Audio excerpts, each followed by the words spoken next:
So guys, recently I did a personal insect repellent specifically for mosquitoes, gnats, and other insects that are going to attack you in the summertime, and I made it out of cinnamon. But a lot of people gave me feedback saying that they were either allergic to cinnamon, didn't like the smell of cinnamon. So today I'm using something else that's totally different, no cinnamon included, and I think you'll like this better if you're not a fan of cinnamon. So let me show you how to put this together. It's super simple, low cost, and it works just as good as the cinnamon trick. You'll never be bitten as long as you're wearing it.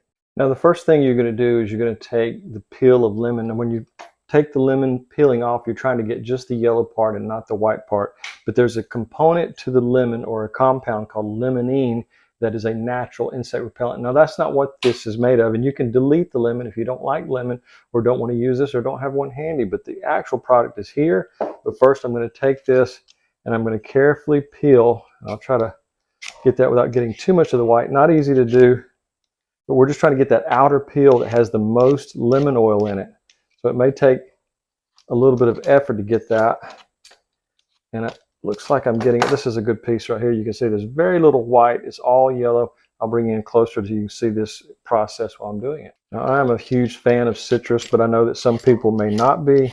So this is an optional item. I'm just adding this in there just to get that lemon oil. You can buy lemon oil. I thought I had some in my pantry, but I did not. So this is even better to have it freshly taken off of a lemon. And so I'm hoping I'm on camera here.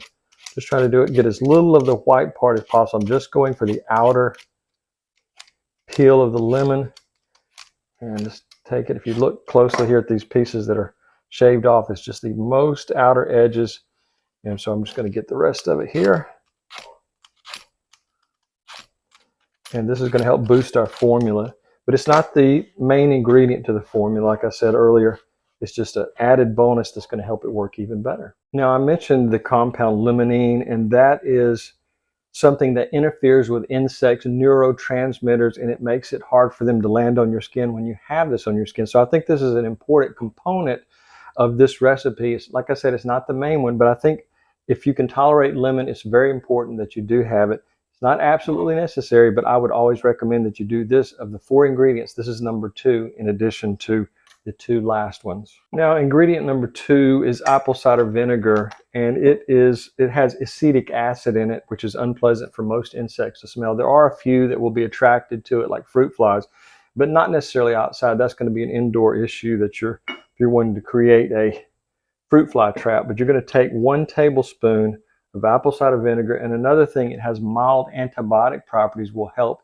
if an insect does happen to bite you. This will be good for curing any diseases that might be in that insect bite. Now, the first thing you're going to do is you're going to put your lemon peelings into that 1/4 cup of water, bring it to a soft boil. This particular little emergency heater that I use, or emergency stove that I use, I purchased online, and it came from South Korea. It was actually shipped from South Korea, and I believe it's now available on Amazon.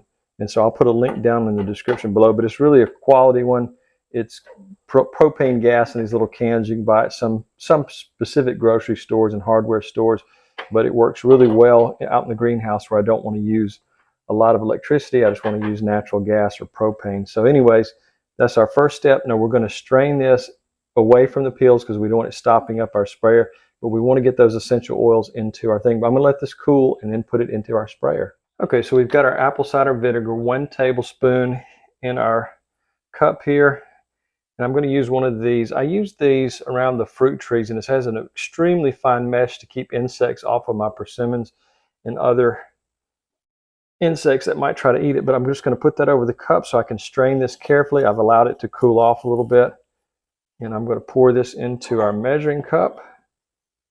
Carefully do that. Hopefully I won't get a lot of peel, but even if I do, it's carefully remove this. And so we have the first 2 ingredients. We have our apple cider vinegar, and now we have our lemon essence or lemon peel oils. And so the next thing we're going to do is we're going to add our 1/4 cup of rubbing alcohol. Now this is isopropyl alcohol, is 70%. And like I said, 1/4 cup. And that's our 3rd ingredient.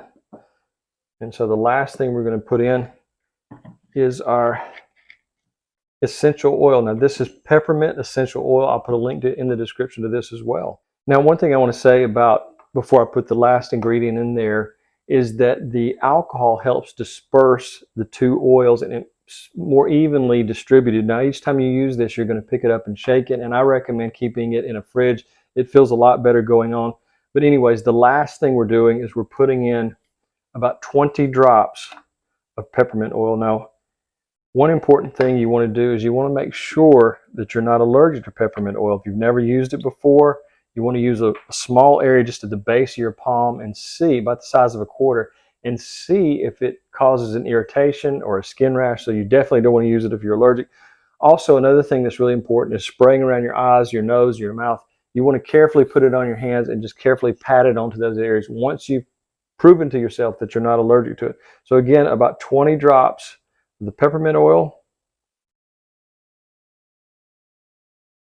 I may have went over there, but it doesn't matter because if you like the smell of peppermint oil, you could do 25 or 30. So it's just not a huge deal. But the important thing is to make sure that you don't put the peppermint oil while you're cooking because it's going to evaporate a lot of that. So you want to make sure that you put it in after it's cooled down a little bit. Now, one thing I would always recommend is labeling it. I like labeling things with this painter's tape because I can reuse these bottles. I'll do a triple or quadruple rinse. And as long as there's not anything toxic in there, I can just relabel it with something else. So this is my Mosquito bottle for today, but it may be something else tomorrow. But anyways, we're going to put this carefully into our spray bottle.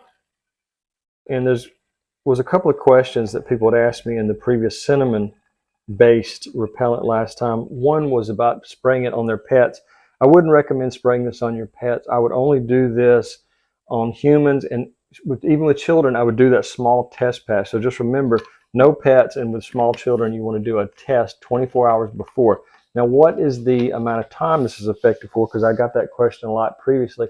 This isn't like a deep-based spray, the manufactured industrial chemical spray. So it's not going to be an all-day spray. This is about 2 to 3 hours, and then you'll need to reapply it. But it beats putting on some kind of toxic chemical that might have a long-term effect you're not even aware of. So again, 2 to 3 hours. Another thing I'd recommend is keeping it in your refrigerator. And when you decide to use it, it's there and it goes on. That peppermint has that menthol feel and it will feel very refreshing going on. So I store it in a cold place, not, it's not absolutely necessary to have it in your fridge, but for me, I think it lasts longer and it extends the life of it. So I would say about 30 to 60 days, depending on how you store it. 60 days if you're storing it in a fridge, and closer to 30 days it's not in the fridge. And of course, mine never lasts that long because I tend to use it up rather quickly when I'm working in the garden. Now, somebody had left me a comment previously that they were hypersensitive to any essential oil. And what I would say, if you are super sensitive, you don't want to spray it directly on your skin, but you could spray it on your clothes and allow it to dry. Now, again, if you're super sensitive to any essential oil, you want to be very careful about putting it even on your clothes. But a friend of mine, he does have some skin allergies and he tends to have a little bit of a rash. He uses essential oils directly on his skin. So he sprays it on his shirt, on his shorts, on his cap, and on his socks and shoes before he goes out. He never has the problem of a reaction.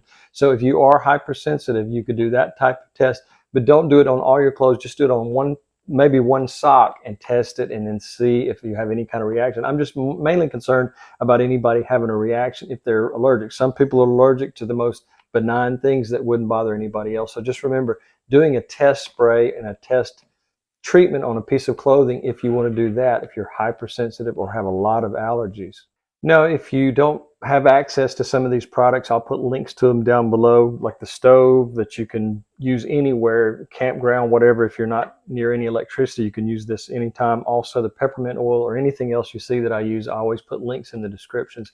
One thing I would ask that you do, if you have a question, please publicly subscribe first and then leave the question, because I'm receiving so many questions. I would love to be able to answer them all, but sometimes I just find myself going and an hour later, I still haven't gotten to the bottom of all the questions from the previous videos and the current video. So if you'll please do that, I make a priority of anybody who's a public subscriber to answer their questions first and do it in the most honest way I can and give them the most accurate information. So please publicly subscribe first and then ask your question, and I will answer it to the best of my ability. So guys, one of the questions I would love for you to tell or to answer, or one of the comments I'd like you to leave below, is what type of repellent would you like me to make? Because I've made different repellents over the years, and I actually have 10 different recipes. These are two of my favorites because I love cinnamon. I ate Red Hots as a kid by the bag full, and they didn't last but maybe for an hour. But the other is I love the smell of peppermint. I have it growing all in the garden. So if there's a particular formula that you're interested in me putting together, please leave it in the comments down below. I appreciate every one of you watching, and I hope you'll have a great day.